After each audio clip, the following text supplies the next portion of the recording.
I'd like to dedicate today's video to Mr. Jaron Rice. Jaron is someone who started as a HAYLETTRV viewer and then contacted me and just kind of became a friend, and then eventually brought his family over from Maryland to purchase one of the RVs from us, the exact floor plan you're about to see in this video. So this dedicated to his memory. No. Well, no. I mean, I remember him. He's not dead or anything. Oh God.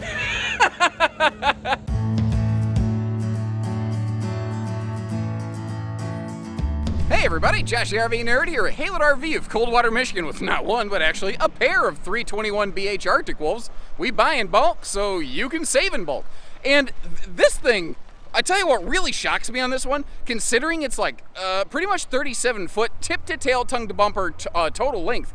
The fact that it only weighs 9,750 pounds, it is shockingly lightweight, and it is what allows us to be truly 3/4 ton towable. Now, obviously, you got to make sure you have the right specs there, but I think a lot of people 3/4 tons are going to find this big thing well within their range, and that's what's really cool about Arctic Wolves. They build their RVs in a weight range and in a budget range that makes them more accessible versus a lot of the fifth wheels that are out there. It can be argued maybe they don't have all the razzmatazz of some of the other fifth wheels, but I think if you start looking through the stuff that really matters, the daily use, everyday features, you're gonna find this thing rocks. Okay, so auto leveling, 15,000 BTU air conditioners. So whenever they use an air, whenever they use steps, they use the nicer, more ride stable steps. This thing, it's a bath and a half, which is awesome. And I love how they maintain their traditional upper deck on this, because it gives us that nice 30 by 36 shower instead of like a bunkhouse shower downstairs where you have to walk clear across the camper. I like the master bath up near the master suite. That's just me. It's got a true queen bed instead of a little shorty, which some fifth wheels in this size and price range still have. We've got it outfitted with the Cherokee juice pack, which is a simple battery tending solar package. There's a ton of good stuff that this one brings in, and again, it's something where you don't have to own the company to buy this fifth wheel. You can be somebody who still punches the clock and get one of these. Does that make sense? And I think this floor plan, more than almost any other I've seen, even in Arctic's lineup, is just a textbook example of all thriller, no filler. It just does everything you need and nothing you don't. It's a family camper in a fifth wheel. So often when you get in fifth wheel, you start getting some fancy glamp and stuff. And don't get me wrong, this has some glitz and some glitter. But like the floor plan looks like a travel trailer. But you remember, being a taller fifth wheel, we get opportunities for things like just these monster slides and a bigger open feeling with that like extra tall ceiling. Now, along with that, that means that they have the opportunity for like bigger cabinets and more storage, and they really flex their muscles on this one, and I mean, they really got aggressive about it. Now, something I want to point out here, it is a carpetless, ventless main deck. There is still some carpet in the slide floor.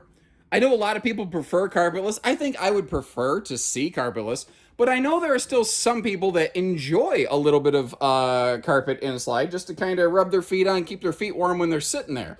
Which kind of, camp do you fall into there? I'd be curious. So we got a nice big wide open living space. We got a ton of room for a family on a rainy day, but can you store all the stuff you need to feed them?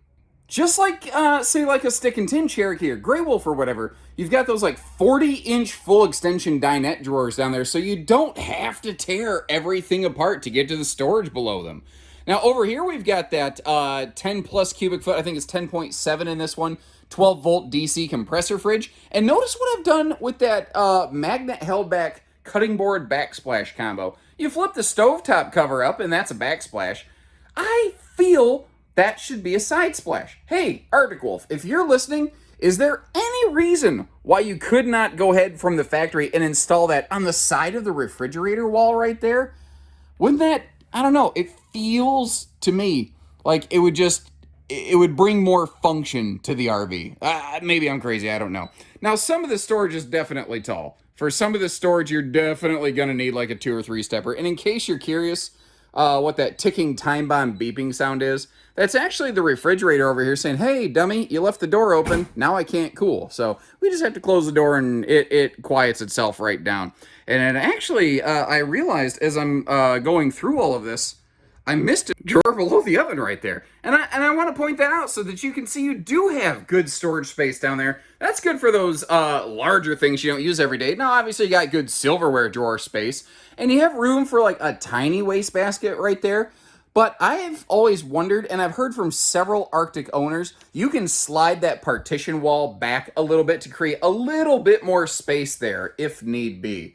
Then we bring ourselves up to the entertainment center, which, yeah, in its current position, I get it. It's a little bit of a neck wrecker. I think this RV was made more to give everybody the space and the sleeping that they need, be able to feed the family, and then get them outside into that camp kitchen under the awning. But frankly, a nice little swing arm TV mount is all it would take to fix that. And again, it's shallow, but you've got the slide closing there. They couldn't put giant TV like over the TV storage space right there. But now check these windows out. We're going to look at these a couple ways here. First of all, just cascading a flood of light into the RV. Frankly, the cameras had a little bit of a hard time dealing with it. I do want to point out that the slide side windows, although they're huge, they don't open for airflow. I just like to point out little, I call them fair features like that. And a couple more points here before we head back into the bunk room. First of all, the zebra shades. You're either going to love them or you're going to hate them. Either way, this camper comes with them. If that's like screwdriver work, though, if you're like, I love everything about the RV except I just really hate those zebra shades, give us a call. Those things, somebody installed them. Somebody else could install something else if you want to. You see, you've got a nice tri-fold sleeper sofa here, as well as a nice large U-dinette, both of which open up the opportunity for additional sleeping space before we even get back into the private rear bunk room. Now, on the way over here to the bunk room, we're going to make a little pit stop at a nice little dedicated half bath, which I think is very cool. You've got, also, again, I'm going to talk about the consistency. When Arctic does something, I think they do a solid thing, and then they just copy and paste and repeat it all day long. Like, you got a nice porcelain foot flush stool right there. We have sealed edge countertops through the entire RV. One of the things I think is really nice is it has a handy remote control for a nice large vent fan that is all the way up top there. Because without the remote control, that would be kind of problematic. Now, speaking of problematic, if you are, if you have a shy bladder, I'll say, I think you're definitely going to want to add the shade to this entry door. Because when you sit on the toilet, I guess you can keep an eye on the kids. You're like, hey kids, don't do that to your brother, you know, or something like that. I think you get the idea. Or you could have the shade door on there. Now, the funny thing is, you feel very exposed when you're sitting here, but because everybody else from the ground level is really looking up toward you, they don't exactly see you in here. But you got a neighbor with a bunkhouse and a site right next to you, like where that crane's putting up a sign right there. It's going to be an awkward moment. Or rather, you would think that, because you're like, I can see right through that door. Remember that these have that really aggressive tinted glass on them. If the light is on at night, yeah, you can kind of see it. During the day, though, it's like blacked out, unless you have your face pressed against that glass, which kind of reminds me of like when I used to smash my face on my mom's copy machine and she'd tell me to knock it off because it's going to ruin your eyesight. Now I'm nearsighted. I don't know if they're related. You know, maybe we should just get back inside. So enough about me and my life. Let's head back here to the private rear bunk room. What's nice about this is, yeah, it has good sleeping. Like up here, you've got what I like to call the big kid bunk. That's a little bit taller bunk that goes up above the camp kitchen. Down below, we've got it's open face dresser space, but it's dresser space. Little TV hookup station there. And I'd be curious, any handy skilled people out there, what do you think about the idea of turning that TV area into like some shelf space? Maybe, you know, some kind of doors or little tension rods, or even, frankly, if you just added a couple little eye loops and a couple bungee straps, that's probably all it would take to keep all that stuff in there. Obviously, we've got a built-in bunk ladder, so you don't have to throw anybody into the upper bed. And note, we've got a big window here, opens for airflow. We've got a bigger window over here, also opens for airflow. And one of the things I like about this is if we back up and you're just moving around the living room space, the extra sense of light and size and visibility that brings us, that giant window, That is awesome. I really, really like that back there. Now, up top here, we've got a 300-pound rated flip-down overhead bunk. Not to mention the fact that down below, we've got a jackknife sleeper sofa. But additionally, you can see how we have some dedicated dresser drawer space down there. Jackknife sofas almost always have storage in them. It's just, usually you have to flip the lid on them. You have to kind of half lift the sofa, and it's never totally easy to get to. So they made the storage come to you. I love things like that. That is just, as a parent, when you're in a hurry, having a dedicated drawer for like socks for your kid, oh, that is handy. Where do kids lose their socks, by the way? Can anybody tell me where the black hole, the other side of the black hole exists? There's gotta just be a giant pile of socks there, which I'm convinced, by the way, is also the same place where the missing sock from the dryer ends up. And by the way, the window for that folding bunk also opens for airflow. That's your fire escape egress window, which frankly is probably one of the best airflow windows in the entire RV. And since it tips open, you can even use it on a rainy day. Now, we've pretty much seen the living room at this point. I haven't specified. I'm sure you can detect the fact that it has that electric space heat and what I call Tootsie Toaster. What we haven't seen so far is what I'm going to call the bug zapper lighting.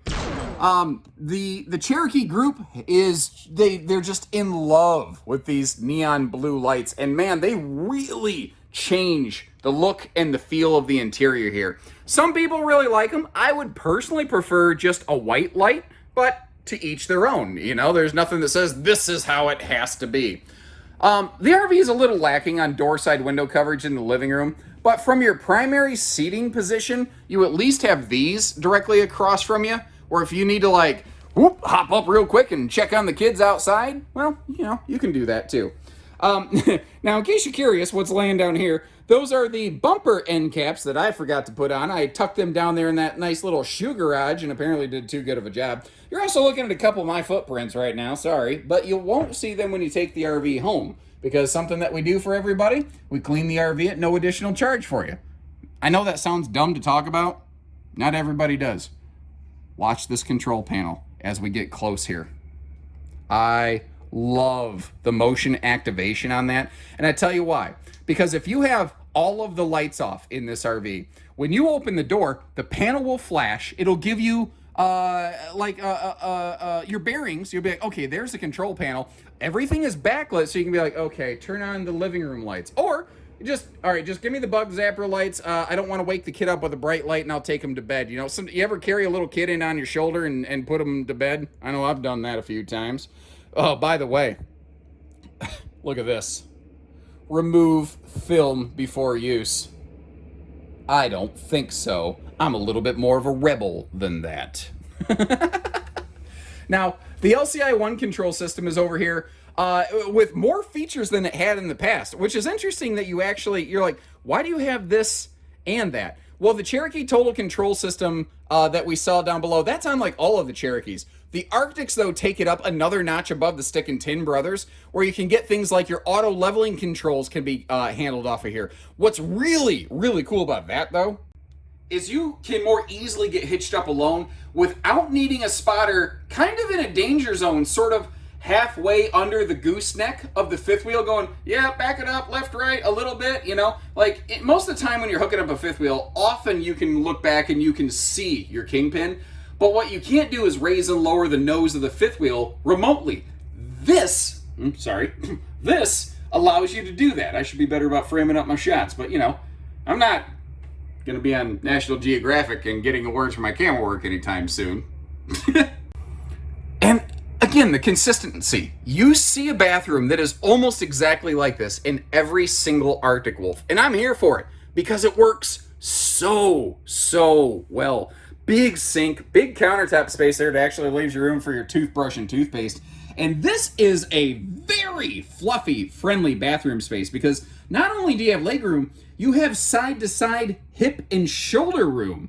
It's not like you don't have to lean into that 30 by 36 shower, which, by the way, is 6.5 foot tall. So if you're bigger like me, you can stand in this thing without your head necessarily being in the bubble. And just like we saw back in the half bath, you've got that nicer, larger vent fan here. This one doesn't have a remote control because basically you can reach it from the deck level. One other thing I want to show you is when you look over here, you just see a cabinet. What you don't realize until we open that up is that is big, buddy. That is big. There's also a little bit of storage below the sink, maybe not quite as much as the double doors would indicate, but there is enough space down there, I think, for a handy wastebasket. And I know I talk about it all the time. It's something I look for in every RV. I'm always trying to find places for a wastebasket, because tell me something you're going to use every single day, multiple times in a camper, and wastebasket's going to be on there. It's like Family Feud. All right, Smith family, you say wastebasket. Survey says yes. Number one answer. Now our bedroom up here. This floor plan is kind of on the cusp. We very often at Haylett RV order these with a factory installed second air. That's what that junction box indicates. The one that we're looking at today is a single air conditioner, with the second air still being able to be upfitted. So, you know, if you're like, man, I live down south, I'm in Florida, I need that second air, there's no question. No sweat, we can get one put on for you. There's some areas here, say around the Midwest, the northern states, maybe you don't need all that. I think I would prefer to have it myself, but, you know, to each their own. That, by the way, is a 60 by 80 true queen. And again, I love the symmetry. You have dresser space on both sides, you have cabinet space on both sides, that extra drawer.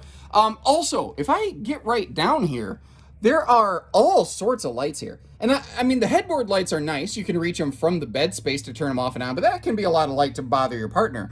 A little side light over here, kind of like my wife and I each have little side lamps beside our bed if we don't want to wake each other up. It's just enough that you can see what you're doing without really being blinded by the light. Now, speaking of which, you remember that bug zapper lighting we talked about?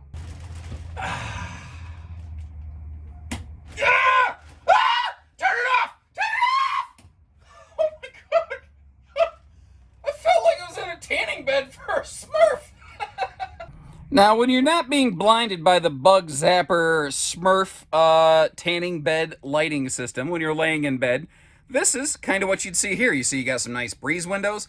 Cool little TV pocket up here in the corner as well. I figured why not crack this open for you. Let you see all that closet space up in there. Now, in models like this that are not bed slides, that is not washer dryer prepped. But in any of the what's called Suite series, those would be washer dryer prepped over there, which is actually kind of cool because it allows them to include like this neat little desk area in the bedroom. Now, obviously, with the bathroom being over here in the hallway, that's a no-brainer. You can get to there. The question becomes, what can we access downstairs with the slide out closed in road mode? And the answer is some things. Now, remember, you've got a bedroom and a bathroom upstairs. So accessing the downstairs bathroom, well, the half bath, I think is less critical. Although, remember, there is a direct entry door from the outside. But getting over here into the kitchen, that's no problem. Now, the bunk room, you're not able to access without opening up the slide out. So that kind of relegates this, I think, to something that is good for maybe travel stop access, but not travel stayover capability, if that makes sense. I always like to try to take the extra time to point that out for you. Hope you like that. And I tell you, I am really digging just the more down-to-earth, refined, mature look that I'm seeing off these Arctic Wolves. When they first came out, man, they were in your face. We got blue stripes and silvery stuff, man. And they've toned it down, but they've maintained their identity. I'm noticing that those outside speakers, those are really high. Those are up there really high. I think your neighbor in their bed slide is really going to appreciate that. You know, that reminds me one time, I was listening to the same song on repeat really, really loud for like a week straight, and my neighbor liked it so much they threw a brick through my window just so they could hear it louder.